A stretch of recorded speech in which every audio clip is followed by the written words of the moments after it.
샬롬 할렐루야. 요한복음 3장 5절에서 7절이요. 예수께서 대답하시되 진실로 진실로 네게 이르노니 사람이 물과 성령으로 나지 아니하면 하나님의 나라에 들어갈 수 없느니라.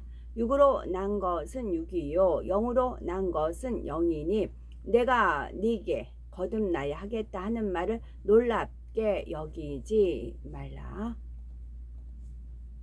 영혼육의 말씀을 통해서 내 자신을 깨달았을 때 영이 주인이 되어 만사 형통한 삶을 영위하며 가장 아름다운 천국 새 예루살렘에 들어갈 수 있는 길을 쉽게 얻는다라고 했습니다. 우리가 영으로 들어가기 위해서 무엇보다 중요한 작업, 곧 혼의 작용을 깨트리는 방법에 대해서 살펴봅니다. 사람은 눈에 보이는 육으로만 이루어진 것이 아니라 몸 안에는 눈에 보이지 않는 영과 혼이 있습니다. 눈에 보이지 않는 영과 혼이 있습니다. 그래서 자기 자신에 대해서 알려면 자신의 몸, 그 육뿐만이 아니라 영과 혼에 대해서도 알아야 합니다. 그래야 참으로 자신을 알게 되어 마음 먹은 대로 자신을 조절하고 통제해 나갈 수가 있습니다. 첫사람 아담은 타락하기 전에 영이 혼과 육을 다스림으로 마음에 무엇을 원하면 그대로 할 수가 있었지요. 그러나 아담이 타락 후 영이 죽게 되자 혼과 육이 잘 순종하지를 않게 되었고 많은 사람들이 마음은 간절한데 그렇게 할 수가 없다라고 고백하게 되었습니다. 우리가 신앙생활을 하는 데 있어서도 마찬가지이지요. 마음에는 죄를 버리고 싶고 새 예루살렘을 소망하며 말씀대로 살기를 원하지만 육에 거하는 만큼 혼과 육이 순종을 하지 못하니 마음에는 중심으로 기도하고 싶다 해도 육은 힘들다, 기도하기 싫다 하는 것입니다. 또한 마음에는 사랑하고 싶다, 선으로 생각하고 싶다 해도 혼은 저 사람은 이해가 안 된다, 얄밉다 하게 되지요.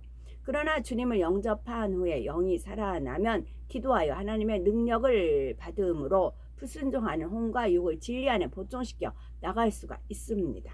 성령으로 영을 나아가는 만큼 영의 힘이 점점 강해지기 때문에 마음이 원하면 혼과 육이 그대로 순종하게 됩니다. 우리가 주님을 영접하면 성령을 받고 죽었던 영이 되살아나 중심에서부터 기쁨과 감사가 넘쳐나게 되지요. 그런데 아무리 복음을 들어도 믿지 못하는 사람들이 세상에는 참으로 많습니다. 이는 영의 죽음으로 혼이 강하게 작용하기 때문이지요. 예를 들어서 눈에 보이지도 않는 하나님을 어떻게 믿는가? 동정녀가 어떻게 잉태할 수가 있고 죽은 사람이 어떻게 부활할 수 있는가? 이런 혼의 작용이 먼저 일어나기 때문에 전도를 받아들일 수가 없는 것입니다. 그러므로 전도서 고린도전서 2장 14절에 육에 속한 사람은 하나님의 성령의 일을 받지 아니하나니 저희에게는 미련하게 보이며 또 깨닫지도 못하나니 이런 일은 영적으로라야 분변함이니라 말씀하신 것을 볼 수가 있지요. 따라서 누구든지 영의 것을 받아들이려면 먼저 진리가 아닌 혼의 작용을 깨트리고 마음의 문을 열어야 합니다. 비유를 들면 삶은 계란의 노른자를 먹기 위해서는 겉껍질과 흰자위를 먼저 벗겨내야 하며 또 대문 밖에 있는 사람이 안방에 있는 집주인을 만나려면 먼저 대문을 열고 집 안으로 들어가서 안방 문을 열고 방 안으로 들어가야 하는 것과 같습니다.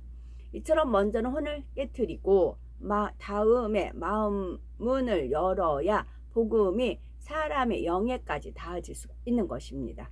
그러면 어떻게 해야 혼을 깨뜨릴 수가 있을까요? 가장 중요한 것은 상대가 스스로 내 지식과 생각이 옳은 것이 아니구나 하고 인정하게 하는 것입니다. 이전까지 자신이 옳다고 믿어온 지식들과 생각이 진리가 아님을 깨달아야 자신의 생각과 맞지 않은 영적인 말씀들을 듣고 받아들일 자세가 되기 때문이지요. 예를 들어서 하나님은 눈에 보이지 않으므로 믿을 수 없다라고 생각하는 사람에게는 눈에 보이지 않는다고 해서 믿지 못하는 것은 잘못이라는 사실을 깨우쳐 주어야 합니다. 공기나 바람 혹은 적외선이나 자외선이 눈으로 볼 수 없다고 해서 존재하지 않는 것이 아닙니다. 마찬가지로 영이신 하나님을 우리 눈으로 배울 수 없다고 해서 믿을 수 없다는 것은 잘못이지요. 하나님께서 살아 계신다는 사실을 가장 쉽게 알려줄 수 있는 증거들은 사람으로서는 나타낼 수 없는 권능의 역사들입니다. 하나님만이 행하실 수 있는 기사와 표적들을 통해 보이지 않는 하나님을 믿게 할 수가 있는 것입니다. 이 부분은 그 해에서 그 빛이 연 핑크와 연 하늘 너무 예쁘더라고요. 그래서 계속 벌스더라도 제 입장에서 벌입니다. 제가 또 벌이라고 하면 주님께서 그 벌이 꿀벌이 있잖아요. 꿀벌. 여왕벌. 저 여왕벌 있잖아요. 하나님께서 명한 너 여왕벌이지 않느냐. 그럴 때가 있어요. 그러니까 인내하고 혼자 버텨야 된다. 여왕벌은 그러잖아요. 할 일이 있잖아요. 너는 여왕벌이란다. 이제 그러시거든요. 사명이 그걸 사역이 그거예요. 벌 쓴 아이들이 주님께서 여왕벌, 꿀벌 이제 그걸 말씀하시네요. 그와 같은 역사가 이거는 하나님만이 하실 수 있는 거죠. 기사와 펼쳐지는 것, 기사 눈으로 보여지는 것, 표적 같이 그렇게 되는 것입니다. 어떤 사람들은 진화론은 과학적으로 믿을 수 있고 창조론은 비과학적이라서 믿을 수 없다 합니다. 그러면 일반적으로 과학적이라고 생각하는 진화론이 그러니까 특이한 건 이것이 현상이 일어나서 제가 찍은 게 아니고 그냥 해였어요. 해를 찍어라는 이제 주님의 오더가 내줘서 그냥 해를 찍은 겁니다. 저는 해를 찍고 있었어요. 그리고 나서 이제 카톡에 올리고 보니까 이렇게 빛이 바래져 있더라고요. 그런 은혜가 저는 좋아요. 결과가 주어져서 제가 그 결과 보고 한 게 아니고 주님의 말씀에 순종을 했어요. 순종을 했더니 이런 은혜가 임하는 겁니다. 그래가지고 그게 있다. 그 천국을 견학하다 보면 그 은혜의 방이 나와요. 튤립으로 해가지고 은혜의 방이 핑크빛하고 그 빛이 있어요. 그 은혜네요. 그거네요. 어떤 사람들은 진화론은 과학적이므로 믿을 수 있고 창조론은 은혜의 해. 은혜의 해예요. 이게 은혜의 해네요. 또 그러네요. 창조론이 더 과학적이고 논리적임을 알려주면 되지요. 예를 들어 하나님을 잘 모르는 사람들은 전도할 때는 인종과 문화를 초월하여 모든 사람들이 눈 2개, 코 하나, 입 하나 등 그 구조와 기능까지 동일한 것을 통해 진화가 옳지 않음을 깨우쳐 주는 것입니다. 사람뿐만이 아니라 짐승들, 새와 물고기, 심지어 곤충들까지 동일하고 모두가 동일하게 진화된다는 것은 수학적인 확률로도 결코 불가능하다는 것을 알려주는 것입니다. 이는 과학자들도 인정하고 있는 사실이며 반드시 한 분이신 창조주가 동일한 설계에 의해 창조하셔야만 가능한 일이죠. 그 밖에도 사람들의 혼을 깨트리기 위해서는 많은 방법들이 있습니다. 역사적인 증거들을 설명해 줄 수도 있고 자연을 통해 비유를 들어줄 수도 있죠. 그런데 보통 모든 사람에게 동일한 방법을 사용하여 혼을 깨트려 줄 수 있는 것은 아닙니다. 어떤 사람은 논리적이고 지식적인 설명을 해주면 금세 혼이 깨어지고 마음의 문을 열게 됩니다. 어떤 사람에게는 권능을 보여주는 것이 가장 좋은 방법이고 어떤 사람에게는 적절한 비유를 들어줄 때 혼이 쉽게 깨어지고 마음 문이 열리죠. 각 사람에게 어떤 방법이 가장 좋은지는 기도하는 가운데 성령의 음성을 듣고 지혜를 얻어야 합니다. 예수님께서도 이 땅에 오셔서 사람들에게 영의 일들을 알려주실 때 혼을 깨트리기 위해 여러 가지 방법 중에 비유를 매우 즐겨 사용을 하셨죠. 예를 들어서 예수님은 당시 율법주의자들은 예수님께서 안식일에도 병자들을 치료하셨다고 해서 예수님은 안식일을 어기는 죄인이라 정죄했습니다. 그러나 하나님만이 하실 수 있는 역사를 예수님께서 행하신다면 예수님은 율법을 어기는 죄인이 아니라 하나님의 보장을 받는 분이라고 생각해야 마땅하지요. 더구나 안식일이거나 혹은 다른 날이거나 하나님의 권능으로 병자를 치료하며 귀신 들린 자를 고쳐준다고 해서 이것이 어찌 하나님을 거역하는 일이고 율법을 어기는 일이 되겠습니까?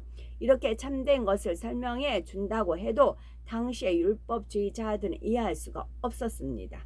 그들의 혼적인 작용, 그 율법에 대해 스스로 만들어 놓은 틀이 너무 강해서 자신들이 옳다고만 생각했기 때문이지요. 그러므로 예수님께서는 여러 가지 비유를 통해 그들의 잘못된 생각과 틀을 깨우쳐 주시며 혼의 작용으로 가로막혀 있던 그들에게 자신들의 잘못된 생각과 틀을 발견할 기회를 주셨던 것입니다. 그 밖에도 예수님께서는 수많은 비유들을 통해 사람들이 자기적인 생각을 깨트리고 영을 사모하여 나갈 수 있도록 인도해 주셨죠. 사람의 혼이 깨어져야만 영의 것을 깨닫고 받아들일 수 있음을 설명했습니다. 이는 다만 복음을 듣고 주님을 영접할 때만 적용되는 말이 아닙니다. 이미 구원받은 성도들이 신앙이 성장하고 영으로 더 깊이 들어가기 위해서도 비진리의 혼의 작용을 날마다 깨트려 나가야 하지요. 나름대로 열심히 신앙생활을 하지만 더 깊은 영의 세계로 신속하게 들어가지 못하고 정체되어 있는 사람들이 많이 있는데 그 중에는 이처럼 혼적인 작용 속에서 영의 깨우침이 막혀 있는 경우가 많습니다. 욥의 경우에는 욥은 행위적으로나 마음으로나 자신이 아는 한도 내에서는 지극히 온전히 행했기에 스스로가 악하다고는 전 생각할 수가 없었습니다. 그러나 그의 깊은 본성 속에는 분명 악이 있었고 더 온전해지기 위해서는 이것조차도 발견해서 벗어버려야 했지요. 스스로가 온전하다고 믿고 있는 욥이었기에 그가 악을 발견하고 깨닫기 위해서는 하나님께서 특별한 방법으로 그의 혼을 깨트려 주셔야만 했죠. 그래서 하나님께서는 욥에 대한 사단의 송사를 받아주시고 심한 연단을 받게 하셨던 것입니다. 이 연단 가운데 가족도 잃고 재산도 잃고 온몸에 난 악창으로 심히 고통을 받게 되자 욥은 자신도 생각지도 못했던 악을 바라고 너무나 악한 말을 내게 되었죠. 이 순간 하나님께서 그의 악을 깨우쳐 주시자 욥은 자신의 모습을 분명히 깨달을 수가 있었습니다. 그리고 이를 철저히 회개하여 버림으로 인해 더 깊은 영의 차원으로 들어갈 수가 있었고 육적으로도 이전보다 갑절이나 더 큰 축복을 받을 수 있었죠. 오늘날도 혼의 작용을 깨트려 버릴 때라야 자신의 악함과 부족함을 발견할 수가 있습니다. 그렇지 않으면 신앙생활을 오래 했다 해도 변화가 더디고 영적으로 정체되기 마련이지요. 예를 들어 혹자는 하나님께서 이것을 하지 말고 저것을 하라 하셔도 생각 속에서 내가 이것을 하지 않으면 맡아서 할 만한 다른 사람이 없습니다. 내가 저것을 하기보다는 이것을 하는 것이 하나님의 나라에 더 유익합니다. 하는 등 나름대로 이유가 있는 것이죠. 불순종은 교만이요 악에서 나온다는 말씀을 들어서 지식적으로는 알지만 나는 정당한 이유가 있으니 예외의 경우라 하거나 나는 주를 위해 선한 마음을 그리하였다 할 뿐 자기 모습을 인정하지 않는 것입니다. 그러나 먼저 낮아지는 마음으로 자신의 잘못된 모습을 인정할 때 그래서 회개하여 돌이킬 때라야 자신의 중심에 대해서 더욱 밝게 깨달을 수가 있습니다. 이렇게 혼을 깨트릴 때 하나님께서도 그를 더 온전케 하시고 더 깊은 영의 세계로 인도하실 수가 있습니다. 어떤 사람은 악을 행하고도 내가 그럴 수밖에 없는 상황이다 하거나 저 사람이 나에게 악을 행했기 때문에 나도 악으로 대응할 수밖에 없었다 라고 말하기도 하지요. 그러나 환경 탓, 남의 탓을 하는 것이 아니라 먼저 자신의